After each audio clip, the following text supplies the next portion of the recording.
ایک بندہ ایسا تھا جو اتنی عبادت کرتا تھا، یعبد ربہ، اپنے رب کی اتنی عبادت کرتا تھا کہ روح الامین اس سے محبت کرنے لگے، حیران ہونے لگے، یار اتنی عبادت کرتا ہے۔ فتعجب جبریل حیران ہو گئے، اتنی عبادت کرتا ہے۔ ایک دن حضرت جبریل کو بڑا پیار آیا، فاستأذن جبریل فی زیارتی، حضرت جبریل رب کی بارگاہ میں کہنے لگے، مالک فلاں بندہ جو ہے نا، وہ جو مسجد نور میں بیٹھتا ہے، مثال دے رہا ہوں، بڑی تیری عبادت کرتا ہے، میرا جی چاہتا ہے اس کی زیارت نہ کر کے آؤں، اس کی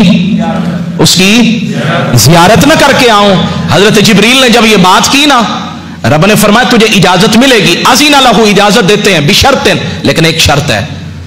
کیا شرط ہے؟ کہا ان ینظر فی اللوح المحفوظ، لوح محفوظ میں اس کا اصل، اس کی جو قسمت ہے نا، تقدیر ہے، ذرا وہ دیکھ لو۔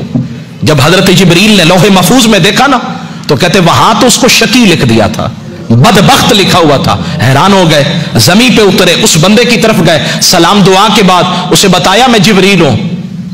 وہ پھر بھی اس کی عبادت میں لگا رہا۔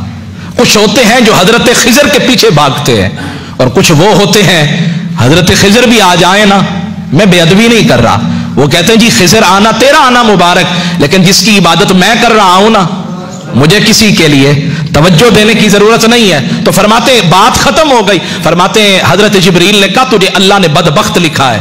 وہ پتہ کیا کہنے لگا؟ الحمدللہ، نہیں سبحان، اونچی وانا سبحان، ہر حال میں راضی رہنا، جیسے تو راضی ویسے میں راضی۔ کہنے لگا الحمدللہ، یا اللہ تیرا بڑا کرم ہے، کم از کم لکھا تو ہے نا، بدبخت لکھا تو ہے نا، کچھ نہ کچھ تو لکھا ہے، ادھر لکھے پھر بھی تیری مرضی ہے، ادھر بھی لکھے تیری مرضی ہے، کم از کم اتنا تو دلاسا ہے کہ تو نے لکھا ہے۔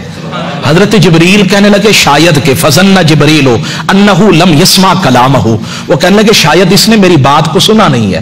فاعاد علیہ القول، اس حضرت جبریل نے پھر کہا حضرت آپ تو ساری زندگی عبادت کرتے رہے، سجدے کرتے رہے، اور رب کا یہ معاملہ ہے کہ اس نے آپ کو شقی لکھ دیا ہے۔ اس نے پھر کہا الحمدللہ۔ فتعجب جبریل بڑے حیران ہوئے، کہنے لگے یہ کیا معاملہ؟ اس نے کہا لو لم اکن، اگر میں اس قابل نہیں تو اس میں میرے رب کا کیا قصور ہے؟ میں اگر ہوں ہی نکما، میری ذات میں، میری قسمت میں لکھا ہی نہیں ہے، تو اس میں میرے رب کا کیا قصور ہے؟ جبریل نے سنا تو اس بات میں بھی بڑا تعجب آیا، اور جب تعجب آیا نا تو فرماتے ہیں اللہ نے آواز لگائی، صدا لگائی، جبریل اب ذرا انظر فی اللوح المحفوظ، اب دیکھو نا لوح محفوظ میں۔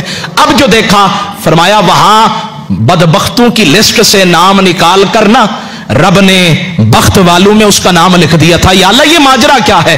فرمایا جو میری ہر ادا پہ راضی ہے، میرے ہر فرمان پہ راضی ہے، تو پھر اس کا نام بدبختوں میں کیوں لکھوں، بخت والوں میں نہ لکھ دوں؟